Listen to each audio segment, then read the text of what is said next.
learning about M3, which means mindset, motivation, and metacognition. If you don't know what that means yet, don't worry, we're going to be talking about it. So I'm Clara, I'm a senior at Hazen Union High School. I'm James Tedesco. I'm also a senior at Hazen Union. Okay, so we're going to get started with this first session.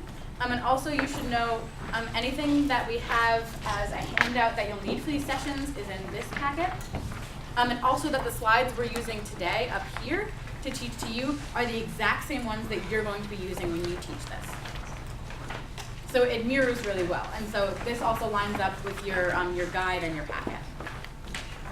All right, so let's get started. So over what would theoretically be the course of like 6 weeks, 6 different individualized lesson packets, we are going to be talking about how your brain learns, strategies about learning, what it means to stereotype yourself and others into these boxes which become restraints. We're just going to be talking about the way your brain learns in a nutshell. Now, finger tapping challenge. There's an activity it would be cool if you guys would try, where what you do is you take your thumb and your index finger and you tap this way, but then with your opposite hand, you move in the other direction. So, like that. So you're trying to simultaneously move in 2 different directions. So on one hand, you're starting from your index finger, moving to your pinky. On the other hand, you're starting from your pinky, moving to your index finger at the same time. Just be really deliberate. Okay, give that a try. I feel like those are my favorite. Start over at the starting point every time. I can't go back. I can't go back. It looks like you guys have all had an opportunity to try the finger tapping challenge. What were some initial reactions? Difficult. Difficult, yeah, I can relate to that. Anyone else? Any thoughts that were going through your head as you were trying to work through it? It feels weird trying to do it. Uh-huh. It messes with my brain. Yeah. Were you raising your hand? Yeah. So if you kind of put your hands like this, I mean, I still couldn't really do it, but it makes it easier and you just do it in one direction. Yeah. And that comes down to like a learned understanding of movement, and it really challenges us to think about doing it in opposite directions. This is hard at first, but as you do it again and again, as there begins this pattern of repetition appears, it'll become easier over time, and that's kind of a lot of the root of what our work comes down to. Yeah. So you brought up a really good point about, so you came up with a strategy all on your own, where you faced this hard problem and realized that if you approached it in a really logical way and in a really specific way, you could make it a little bit easier for yourself by coming up with a method, which is really awesome. So that's a really great segue. A lot of what we're talking about, so the metacognition part, that's a really big word. What it means, meta is thinking about, and cognition is thinking. So it's thinking about thinking, right? So it's understanding how we learn and how our brain works. And so part of that is understanding what are some things that we can do to learn better and to face hard problems. So that's a really great example of coming up with a way to work through a problem when you're faced with one. So this is something that we just talked about. When you first faced this, you had some different reactions. So some people said it was difficult. Some people, there was a hint that if you approached it in a really different way and understand how you learn better, it could be a little bit easier. But everything that's going through your mind as you face a hard problem is what we call self-talk. So that's what are you saying to yourself? Are you saying, I can't do this, I'm giving up?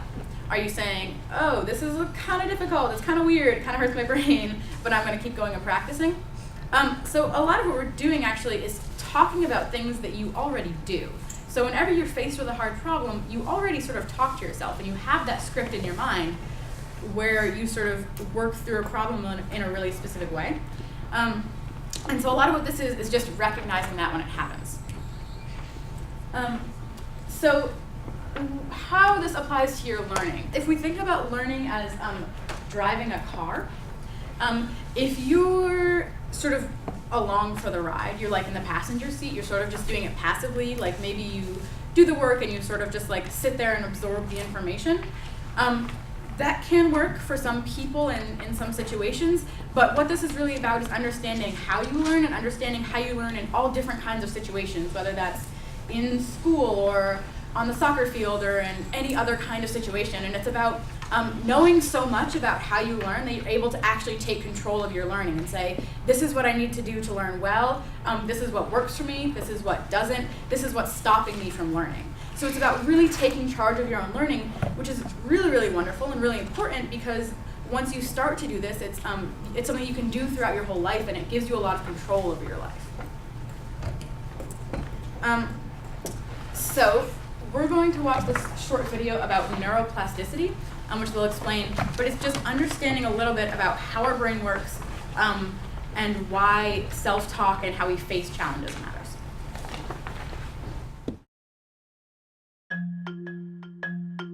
Not so long ago, many scientists believed that the brain did not change after childhood, that it was hardwired and fixed by the time we became adults. But recent advances in only the last decade now tell us that this is simply not true. The brain can and does change throughout our lives. It is adaptable, like plastic.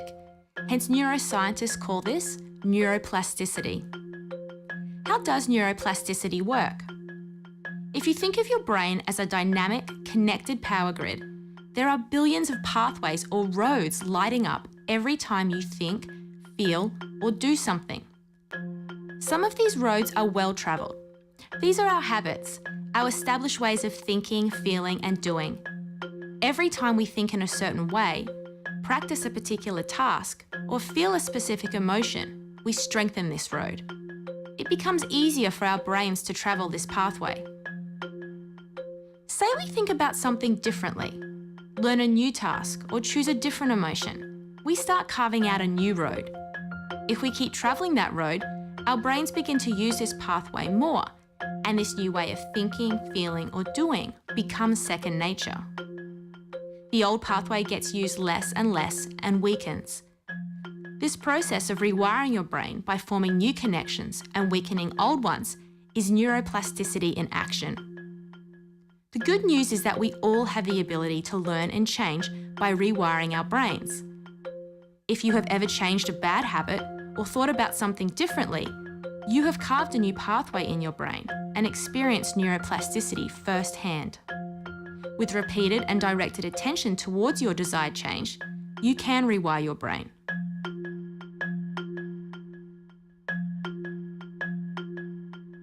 Why don't you take about 2 minutes now to turn to someone or a few people near you, unpack this video a little bit, and specifically talk about how does it relate to the finger tapping challenge that we just did.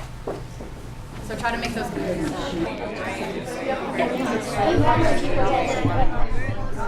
But Nick, when you kept practicing, what happened in your brain? It got a stronger pathway because you were And if you focus on it, the pathway will just stay exactly. safe and you'll be stuck. So when people say, I can't do this, I give up, you're never going to develop those things. So, what are some things we came up with? What did you take away from that video, and could you find any connections between neuroplasticity and the activity that we just did? Yeah.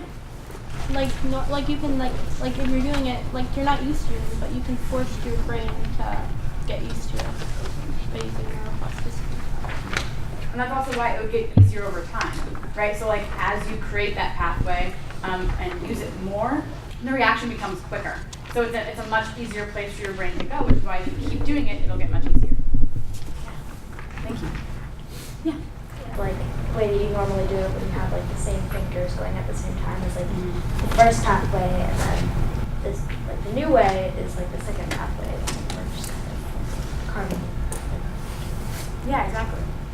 And that's why it feels so weird, right? Because it's something that you're not used to, because it's like you're about to make the turn you always take, and then suddenly you go in a whole different direction. Yeah.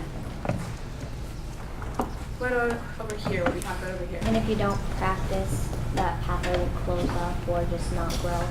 Right, yeah, so if you never did this, it would probably always feel as hard as it did the first time, right? Because you never sort of changed that pathway. Exactly. Cool. All right, so the next thing we're going to do, sort of in the same theme of like self-talk and understanding how you approach problems and sort of where your mind goes when you're about to approach a problem. Identify one challenge in your life. So there are a few empty pages at the back of your participant packet that you can use to write. So write down what's something in your life that's sort of hard for you, where you face a challenge. And then really think about your self-talk as this happens, right? So like, if you approach a math problem that's really hard and you're like, wow, we never learned this in class, I don't know what I'm doing. What are you saying to yourself in those moments? You know, where is your mind going? What are you telling yourself about whether or not you can do this? Okay. So take a few minutes to look at that. Like, what's your usual? And also, these aren't going to be public. This isn't anything we're going to share or anything. So if it's a sort of a personal challenge, that's okay. This is just for you. This is just about understanding how this applies to your own life. It's the emotional part of motivation. Okay, so what's going on in your head? Are you saying, this is stupid, I like it the other way? Or are you saying, you gotta figure this out? How do you go about doing it? So the next step to this, as you start to identify some of that self-talk, is if it's negative self-talk, if it's something where it's like, wow, I can't do this, I'm not going to try, or I'm not smart enough, or I'm not capable enough, or if we're still going with the math problem example, I'm just not a math person, right? So if it's something like that, try rewriting it. So what would that self-talk script look like if you were saying, okay, maybe this isn't easy, but I'll get it eventually, right? So how would that change? How would the way that you're talking to yourself change?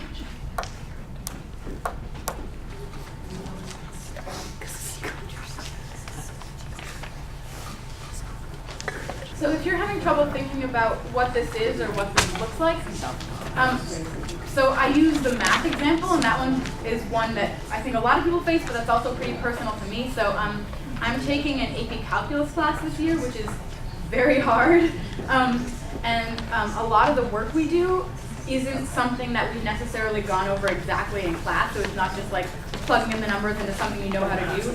It's a lot of problem solving. And it's a lot of understanding how you can apply things you already learned.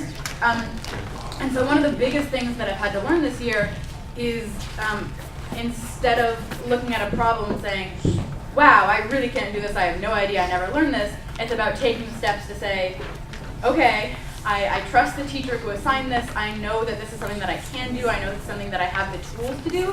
It's about thinking in a different way and in a way I'm not used to, and applying all of the things I already know and getting help and asking questions when I need it. Right? So it's moving away from that, I have no idea how to do this kind of a self-talk script to, okay, this has to be a process. This is something I have to work through, and there are the support systems there for me to get help when or if I need it. Okay, so just take maybe 1 minute to finish this up.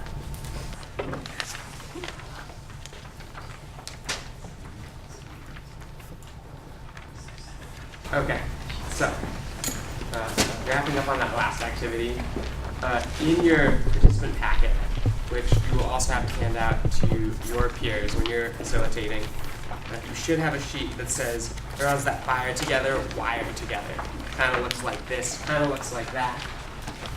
In a nutshell, this graphic is kind of depicting how when you repeatedly work at something, when you tackle the finger tapping challenge time and time again, when you strengthen that pathway because of the neuroplasticity, you can get good at something. And a really easy to relate to example of that is learning how to ride a bike, because it's what kids do.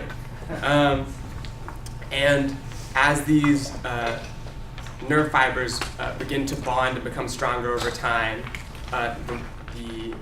the pattern of doing that behavior becomes easier. And yeah. So we have an activity that is super funky. So the activity is, what's it called? We are the brain. We are the brain. The cool thing about this activity is we're going to use every single person in this room. So I wrote it all down on my arm because I can never remember the words. So your hand is the cell body. being like all of the nerves in the brain. So your hand is the cell body, your fingers are the dendrites, and then you have your arm as the axons, and your elbow is the synapse. The synapse is the space between right here, this, synapse. The learn in space. So this is like, scientifically, this is what's happening when you're learning new things. So the way your brain works, as you make connections and as you think, it's like an electrical signal jumping over the synapse. And so the reason that things get easier is that jump becomes easier and it becomes faster every time you do it. So that's why neuroplasticity exists, and that's why it works, and that's why practice actually changes your ability to do things quickly and effectively. So, in order to demonstrate this effect, if everyone could stand up and make a big circle over here. However a circle can be made. Maybe they can make a circle around each of their respective tables. Ooh, yeah.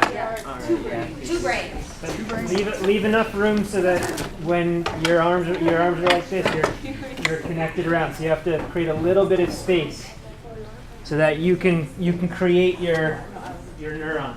So we're going to be modeling sort of this action in action. So we're going to be modeling what happens when you send signals around your brain and when you're thinking in a certain way. So your hands are going to look like this, right? Because you're becoming these parts of the brain. Yes, you should all be going in the same direction. There you go, you got it. And you're going to be passing a word around, right?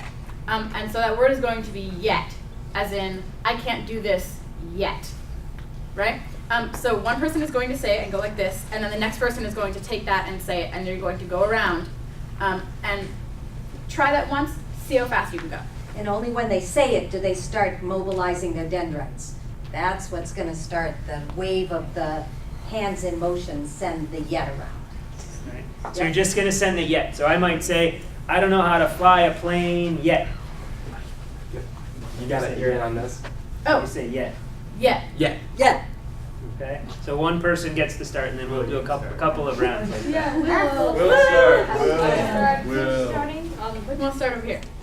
I don't know how to not live yet. Okay,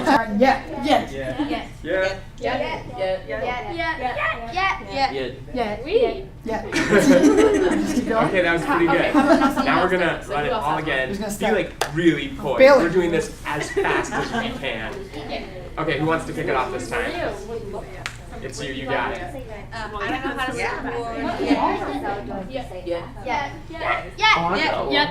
You got one? Yeah. Did anyone notice like the change between the right now first time and the one last big time we brain just did modeling this? how everyone's brain works. Yeah, it was significantly faster. It's very like metacognitive when thinking about this. Over here. Our literal brain made this figurative brain work quickly. Anyway, yeah. So come take your seats again. This is something you can think about when you face a problem, right? So remember this activity. Remember that like the first time you're probably not going to understand exactly what you're doing, and maybe a little bit awkward and a little bit slow, but as you keep going, it'll get faster. So like you could even, if you wanted to remind yourself when you face a problem, maybe do this a little bit, right? Like remind yourself like, okay, this is hard and this is weird, but it's going to get faster, it's going to get better. I'm going to be able to do this easier next time. So we are going to wrap up this session with a video. And I think this guy pretty much speaks for himself. I feel. Do you feel alive? I feel happy of myself. I feel happy of yourself too. What do you got? Any words of wisdom? What about for all the other kids trying to learn how to ride their bike? Can you say anything to them?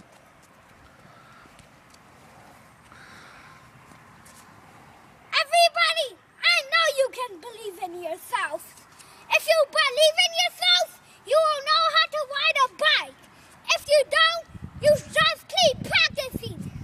You will get the hang of it, I know it. If you keep practicing, you will get the hang of it, and then you can get better and better at it as you do it. Give me some thumbs up. Thumbs up, everybody! All right. For rock and roll! So, that was just a fun way to wrap up this session, and to remember, sort of bring together all the things we've been talking about, right? So, neuroplasticity, our minds can change, the way we think, the way we act, the things that are easier to us, our habits can change, and we have a lot of control over that, right? And we take that control by understanding how we talk to ourselves, right? And so that relates to what you're going to be doing for the challenge of the week. So when you do this in your TSAs, instead of doing a lot of these activities in 2 days, it's going to be spread out over 6 weeks, right? And so in order to sort of keep the ball rolling from week to week, there's going to be an opportunity of the week every week. So it's something that sort of you'll present to the people, to your peers, and then it's something for them to like keep in mind as they go until they do the next session. So for this week, it's to be mindful of your self-talk. So when are you in some situations where you're facing a challenge or where something's hard, and really notice that negative self-talk. Notice the times when you're like, okay, there's no way I can do this, or I'm not going to try this anymore, or I'm just not a math person. You know, all of those little things that you say to yourself all the time, be aware of them, and when you hear yourself saying that, write it down. And then take the step to rewrite it. Say, okay, if I was going to do this differently, and if I was going to do this in a positive way, in a way that would help me grow, what would I be saying to myself, right? And so this is sort of a way to understand and notice self-talk, but this is also neuroplasticity in action, right? So like you're building your own habits. You're training yourself to recognize when you're stopping yourself by saying negative things and reframe that.